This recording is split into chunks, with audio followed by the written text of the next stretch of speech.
Chapter 11.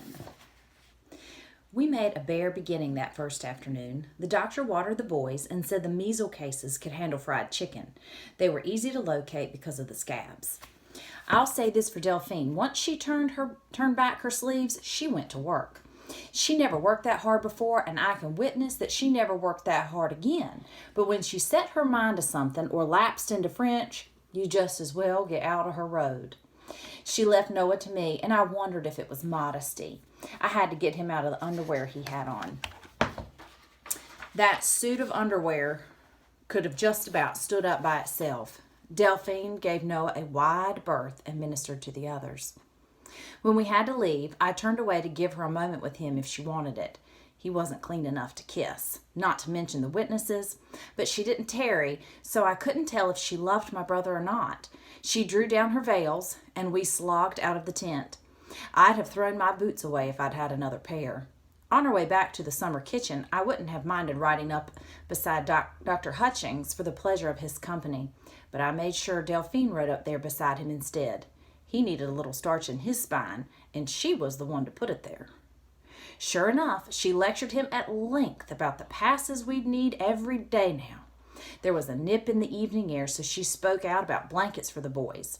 We didn't have quilts enough for all. When the doctor said he lacked the authority to requisition blankets, Delphine told him to find the authority double quick, and she didn't want to have to mention it again. She'd been shook by what she'd seen of an army hospital, and instead of calling for her smelling salts, she got her dander up. I was just behind them in the trap, taking in every word. Seemed to me that when it came time to marry, Dr. Hutchings would need a wife with a lighter touch than Delphine's. He looked pretty well whipsawed when he left us down at the back of Miss Hannaran's place.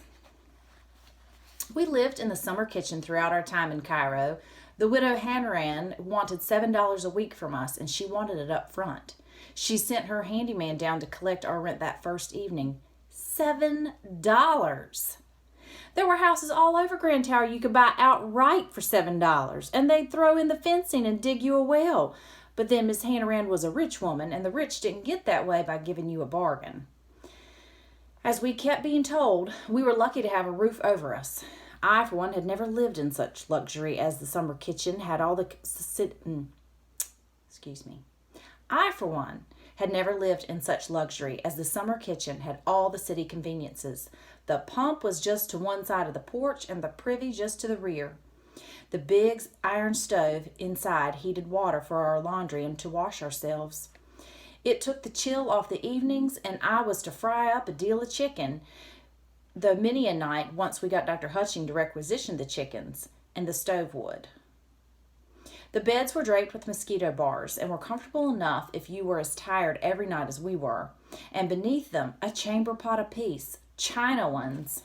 It was a little bowl they used for a toilet. I was more dead than alive when we got back the first night, but Delphine had to unpack her dresses, shake them out, and hang them around the room. She had brought her gold hand mirror with the violets on the back and the portrait of her papa in its gilt frame, the yellow-haired Monsieur Jules Duval. She hung him above her cot, for she went nowhere without him. Mrs. Hannaran didn't see fit to pay us a call in our early days there. She was a busy woman, according to Dr. Hutchings. Rich Cairo people in big houses took in sick officers to nurse them. So in addition to Dr. Hutchings, she had 3 or 4 ailing officers in her spare rooms.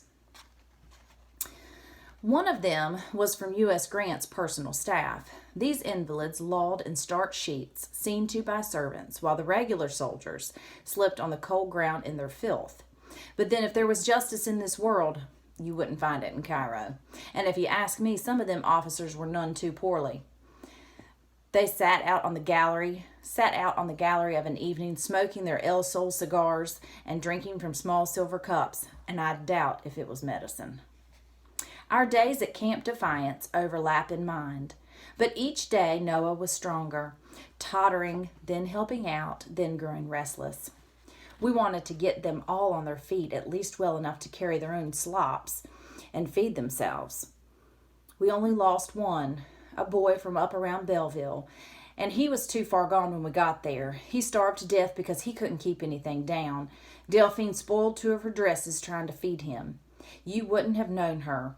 When he died in her arms, she closed his eyes, folded his hands on his poor sunken chest, and looked away with her mouth pulled in a straight line. I can't tell you more about it. I can't bear to bring it back. Seeing her lovely face floating over them may have pulled several through, but you couldn't call her an angel of mercy. When some of the boys lacked the spirit to eat or stir themselves, she was apt to say, "You will need all your strength when you come against the Confederates. They are a real army. They rarely sicken and never retreat." So I supposed her greatest achievement was that she wasn't shot as a traitor. As they improved, they wanted to know our names, especially hers. I was popular too because I was Noah Pruitt's sister. His company C was made up mostly of Jackson County boys, and they told us of home, of sisters and sweethearts, and the tears flowed. We got our boys well enough and fed to where they could shovel out the tent down to dry ground. That was after we found out where the army hid its shovels. We made a bonfire of the straw they slept on. Once we found fresh straw, I boiled their long-handled underwear over an open fire, and that underwear teemed and swarmed with living things and glistened and crawled. I itch to think of it now. No able-bodied loafer outside our tent was safe from us. We had jobs for each and all, sending them for kindling and straw and whatever they could find. We put them to work, and anybody not skinning could hold a leg, as the saying went. We got some loafer to find us a bunch of them big nail kegs. You could saw them in two and caulk them. Then the boys could take baths in them. Of course, they wouldn't strip naked until the sunset gun had seen Delphine and me off the post. We got our boys clean and stretched out on fresh, sweet straw. We dosed them with our cures and cooked their rations for them. We made a believer out of Dr. Hutchings, and no army doctor come around to put a stop to us. We sang some too because the boy liked it. Delphine could offer up a rendition of my old Kentucky home, flavored in her French, that brought a lump to many a Yankee throat, including mine. And we sang a song the whole country was singing in the fall of 1861, though I thought it must have been written expressly for me. Brother, tell me of the battle, how the soldiers fought and fell. Tell me of the weary marches, she who loves will listen well. Brother, draw thee close beside me, lay your head upon my breast. While you are telling of the battle, let your fevered forehead rest. We slept fast and deep through the brief nights and hardly had the time to look up from our days or to notice that we weren't girls anymore. All around us, the camp girded for war on the river. Black Jack Logan, who commanded the 31st, spoke of hewing their way to the Gulf with their swords. Colonel White come to our tent to see who was fit enough to train and took Noah away. Back, he hobbled a pair of stiff new boots carrying an ancient Belgian musket he said he hadn't fired since Napoleon's day. The sabers rattled around us. The Confederate General, Leonidas Polk, held the Mississippi not 20 miles south of Cairo. His rebs were dug in on both sides of the river at Columbus, Kentucky, and at the steamboat landing of Belmont, Missouri. U.S. Grant was expected to move downriver and make a demonstration against the Reb positions any minute now. Then one day, they issued Noah his full uniform.